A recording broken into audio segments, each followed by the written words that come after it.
युवाओं को रोजगार देंगे, ओबीसी को 27% आरक्षण देंगे, ये मैं वचन देता हूं।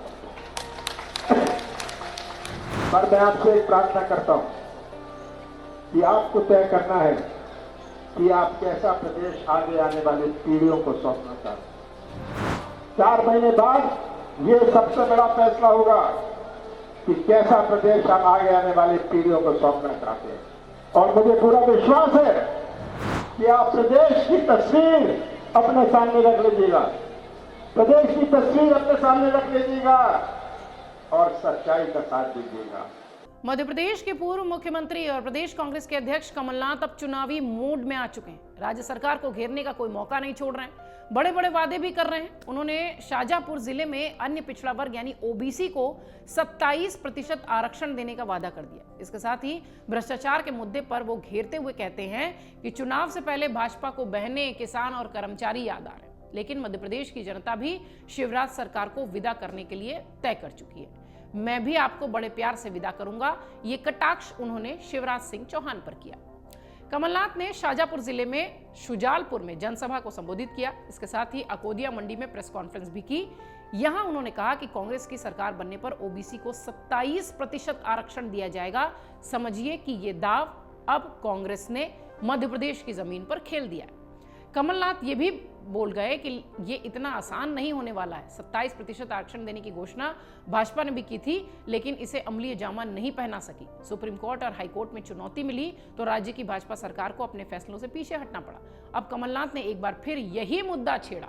उन्होंने अपने पुराने वादे भी दोहराए और कहा कि 500 रुपए में सिलेंडर दिया जाएगा, महिलाओं को नारी सम्मान के तहत 1500 रुपए हर महीने मिलेंगे, 100 यूनिट बिजली माफ होगी, 200 यूनिट बिजली को हाफ किया जाएगा, किसानों की कर्ज माफी योजना दोबारा शुरू होगी, वगैरह वगैरह। ये सारी बातें वो पहले भी कहते रहे हैं, लेकिन इसमें सबसे बड़ी बात ये थी कि ओबीसी को 27% आरक्षण मिलेगा। मध्य प्रदेश को घोटाला प्रदेश वो कहते दिखाई पड़े। पत्रकारों से बातचीत के दौरान उन्होंने गंभीर आरोप लगाए प्रदेश की सरकार पर।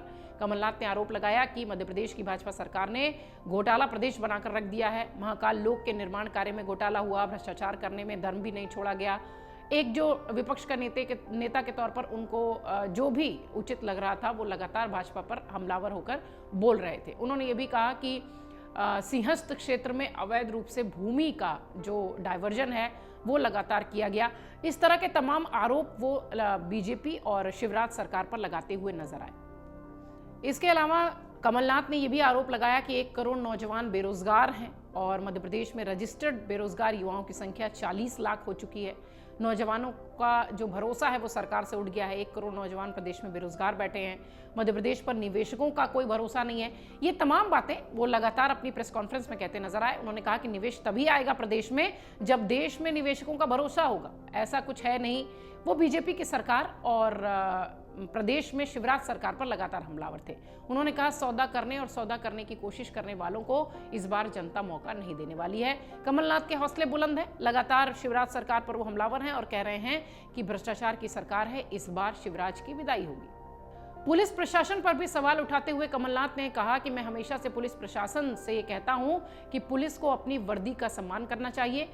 महिलाओं बेरोजगारों की बात करते करते कमलनाथ ने किसान कर्ज माफी को भी फिर से दोहराया। कमलनाथ ने कहा कि किसानों की कर्ज माफी की योजना हम दोबारा लाएंगे। उन्होंने कहा कि मैं झूठी घोषणाएं करने में और वादे करने में भरोसा नहीं करता हूं। अकेले शाजापुर में हमने 92,000 किसानों का कर्ज माफ किया था। अकोदिया मंडी में जैसे कृषि क्षेत्रों को हम सबसे ज्यादा तरजीह देने का कार्य करेंगे ताकि प्रदेश के अन्नदाता को समृद्ध बना सके।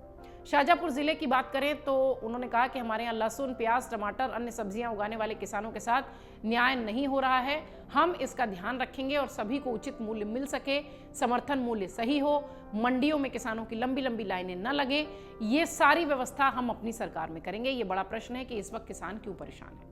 कमलनाथ लगातार एक्टिव हैं और कांग्रेस आलाकमान की तरफ से भी ये एक मैसेज, एक संदेश दिया जा चुका है कि कमलनाथ के चेहरे पर ही मध्य प्रदेश में चुनाव लड़ा जाएगा, इसलिए वो और ज्यादा खासा एक्टिव नजर आ रहे हैं।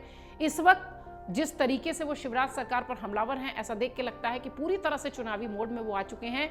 इसी चर्चा के बीच, इसी चुनावी माहौल के बीच उन्होंने 27% आरक्षण का मुद्दा उठाते हुए एक बड़ा दांव खेल दिया है। देखना यह है कि इसका फायदा कितना उन्हें या उनकी पार्टी को मिलेगा, क्योंकि इस साल के अंत में चुनाव होने हैं और जनता के बीच उनकी बातें पहुंच तो रही हैं। अब ये जो भीड़ थी उनके जनसभा में, ये वोट में कैसे तब्दील होगी, इसका निर्णय जनता जनार्दन करेगी और इसकी जो तस्वीर है वो परिणाम के बाद ही तय होगी। अमर उजाला अब आपके टीवी पर भी। अपने स्मार्ट टीवी पर YouTube पर सर्च करें अमर उजाला, चैनल सब्सक्राइब करें और देखें ताजा खबरें, वो भी HD क्वालिटी में। और हाँ, बेल आइकन दबाना ना भूलें ताकि हर खबर हो आपके घर। अमर उजाला, निष्पक्ष, निर्भीक, निरंतर।